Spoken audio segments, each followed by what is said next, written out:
Alright, तो आज की वीडियो में हम कोरिलेशन वाला चैप्टर देखेंगे। इन क्वेश्चंस को करने का पर्पस ये है, अगर किसी ने इस चैप्टर को अच्छे से नहीं किया है तो उसको समझ में आ जाएगा इसके अंदर है क्या, और जिसने ऑलरेडी कर लिया है उसके लिए एक अच्छा खासा रिवीजन हो सकता है। तो आते हैं अपने फर्स्ट क्वेश्चन की तरफ।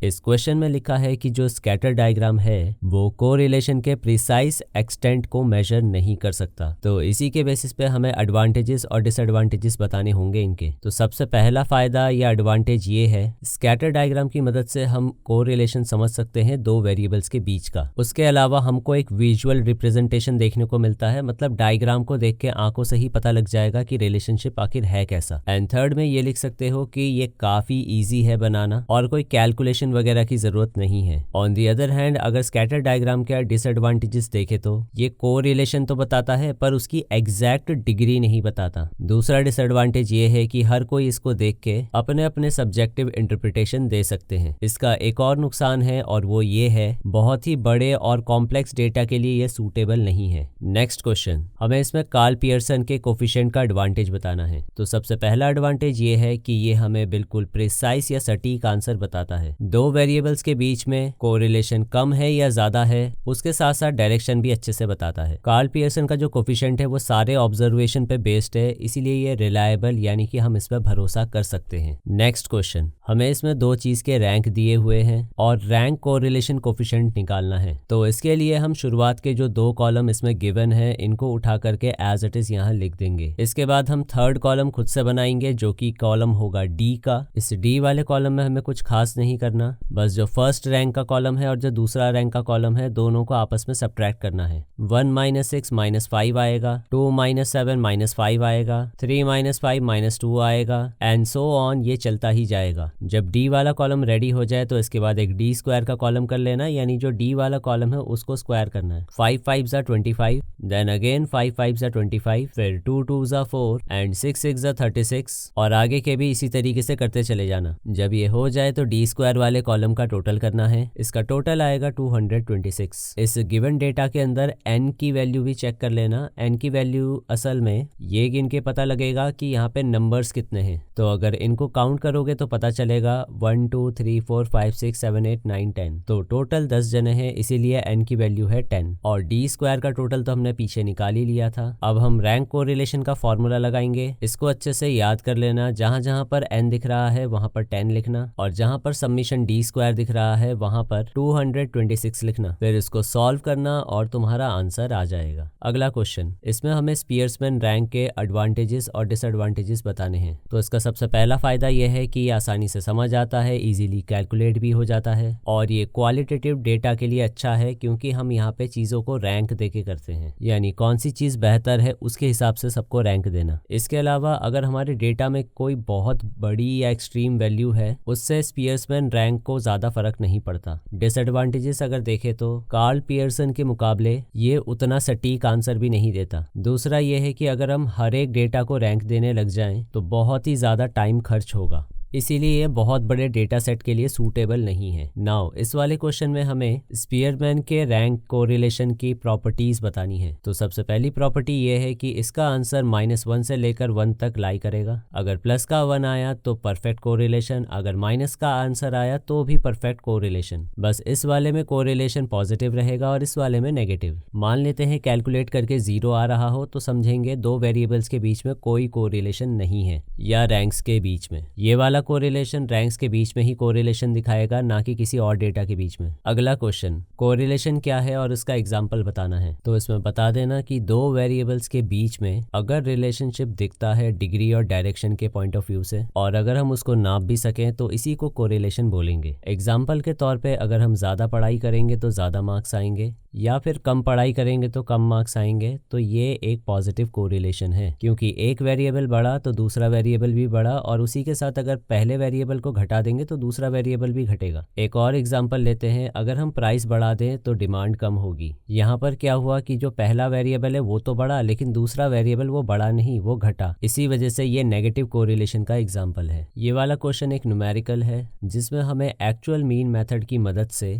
कोफिशिएंट ऑफ कोरिलेशन निकालना है। तो सबसे पहले तो जो गिवन डेटा है उसको एज इट इज यहाँ कॉपी कर दो, x वाला यहाँ लिखना, फिर 2 कॉलम छोड़ के y वाला यहाँ लिखना। सबसे पहले हम x वाले डेटा का मीन निकालते हैं। तो उसके लिए क्या करना है, x वाला जो पूरा डेटा है उसका टोटल निकाल लेना। इन सब का टोटल आ रहा है 168 एंड उसको 7 से डिवाइड करके मीन निकालना। 7 से इसलिए डिवाइड कर रहे हैं क्योंकि यहाँ नंबर ऑफ डेटा जो है वो 7 है। यहाँ पर गिन के देख लेना, ये 7 जने हैं। तो इन दोनों को डिवाइड करके x वाले डेटा का मीन आ जाएगा। ठीक उसी तरह हम y वाले डेटा का टोटल करेंगे और उसको भी 7 से डिवाइड करके इसका भी मीन निकाल लेंगे। अब सबसे पहले हमें इस x वाले मीन को यूज करना है। इसको x वाले कॉलम के हर एक डेटा से माइनस करते चलेंगे। 12 - 24 - 12, 16 - 24 -8, फिर 20 - 24 होगा -4। तो इस तरह से ये पूरा कॉलम धीरे धीरे तैयार कर लेना और इस कॉलम का नाम रखना छोटा x।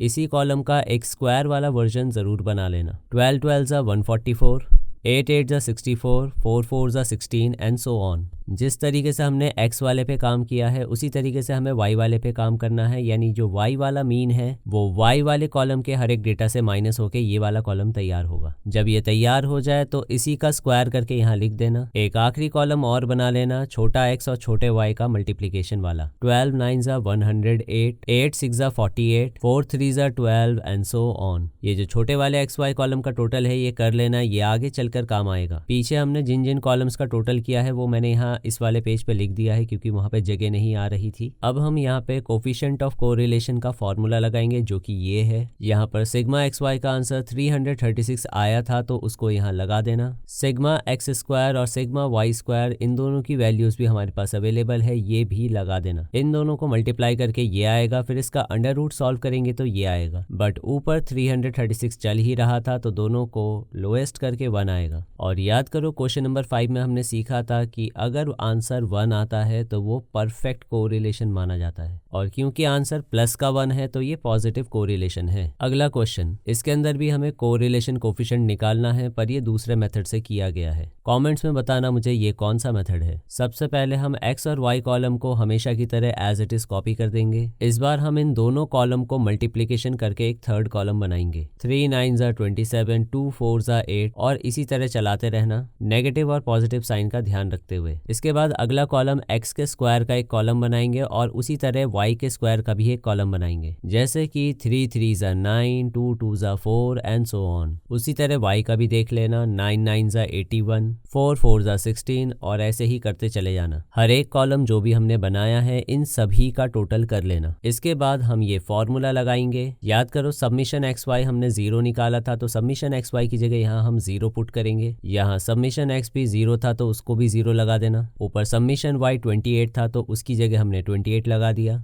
एन की जगह काउंट करके देख लेना कि कितने नंबर्स हैं। हमारे पास टोटल 6 नंबर्स का डेटा है, इसीलिए एन का आंसर होगा 6। आगे सब्मिशन एक्स स्क्वायर की वैल्यू और सब्मिशन वाई स्क्वायर की वैल्यू यहाँ दे रखी है तो इसको भी इनकी जगह पे लगा देना। और सब्मिशन एक्स की वैल्यू और सब्मिशन वाई की वैल्यू ऑलरेडी दे रखी है तो उसको दोबारा लगा देना डिनोमिनेटर में। इन सबको सॉल्व करके देख सकते हो 0 आ रहा है। याद करो क्वेश्चन नंबर 5 में हमने पढ़ा था कि अगर आंसर 0 आया तो इन वेरिएबल्स के बीच में कोई कोरिलेशन नहीं होगा। अगला क्वेश्चन, इसमें हमें कोफिशिएंट ऑफ रैंक कोरिलेशन निकालना है, लेकिन याद करो ऐसा ही एक क्वेश्चन किया था हमने क्वेश्चन नंबर 3, पर उसमें और इसमें फर्क है। उस पुराने वाले क्वेश्चन में हमको रैंक का डेटा दे रखा था, जबकि इस वाले क्वेश्चन में हमें केवल वेरिएबल x और y का डेटा दे रखा है, इसीलिए हमें पहले इसको रैंक में कन्वर्ट करना पड़ेगा। तो सबसे पहले x वाले कॉलम का सबसे छोटा नंबर ढूंढते हैं जो कि है 36, उसको रैंक 1 देंगे। फिर उससे जरा सा बड़ा 39 है, उसको रैंक 2 देंगे। फिर उससे भी बड़े नंबर 40 को रैंक 3 देंगे और इसी तरह असेंडिंग ऑर्डर के अकॉर्डिंग सबको रैंक मिलती रहेगी। तो जिस तरीके से हमने x के डेटा के साथ किया उसी तरीके से हमें y के डेटा के साथ भी करना होगा। लेकिन इसमें एक प्रॉब्लम है कि जो सबसे छोटा नंबर है वो एक बार नहीं यहाँ पे 2 बार दिखाई दे रहा है। अब कंफ्यूजन ये है, अगर मैं इसको रैंक 1 देता हूँ तो इसको रैंक 2 देना होगा, अगर मैं इसको रैंक 1 देता हूँ तो उसको रैंक 2 देना होगा। तो इसका सोल्यूशन कंडीशन ये होगा कि ना इधर ना उधर, ना रैंक 1 ना रैंक 2, दोनों को ही, इसको भी 1.5 दे दो और इसको भी 1.5 दे दो। अब 30 वाले नंबर से हल्का सा बड़ा है 40, इसको हम रैंक 3 देंगे क्योंकि ऑलरेडी 2 डेटा हो चुके हैं, तो ये तीसरे नंबर का डेटा होगा, इसीलिए इसको रैंक 3 मिलेगा। फिर 40 से हल्का सा बड़ा है 50, लेकिन इसमें भी दो 50 हैं, तो कंफ्यूजन रहेगी कि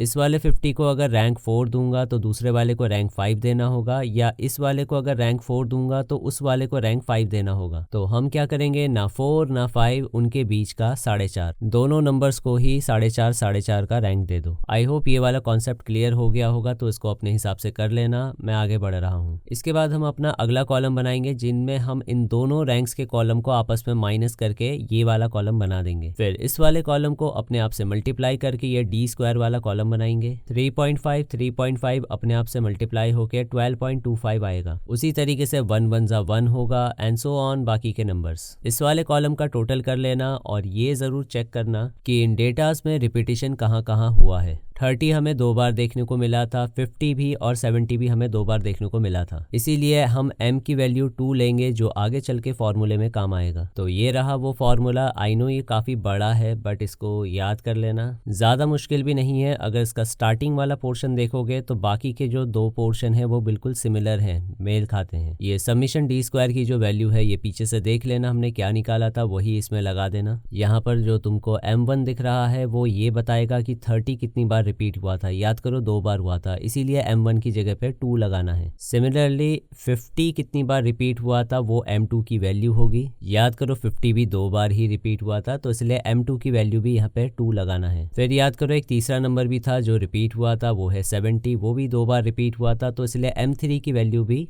2 रहेगा। और नीचे ये जो n की वैल्यू है ये काउंट करके देख लेना हमारे पास कितने नंबर ऑफ डेटाज हैं। टोटल यहाँ 8 नंबर है, इसीलिए n की वैल्यू होगी 8। इसको सॉल्व करते चले जाना और तुम्हारा आंसर आ जाएगा। इस वाले फॉर्मूले में बस ये ध्यान रखना कि अगर केवल 2 ही नंबर होते जो रिपीट हो रहे होते तो ये फॉर्मूला काफी छोटा हो जाता, m1 और m2 तक रहता, m3 वाला पोर्शन हमको नहीं लिखना होता। तो इसी के साथ ये वीडियो होती है complete. Make sure to practice it well. तब तक के लिए मिलते हैं नेक्स्ट वीडियो में।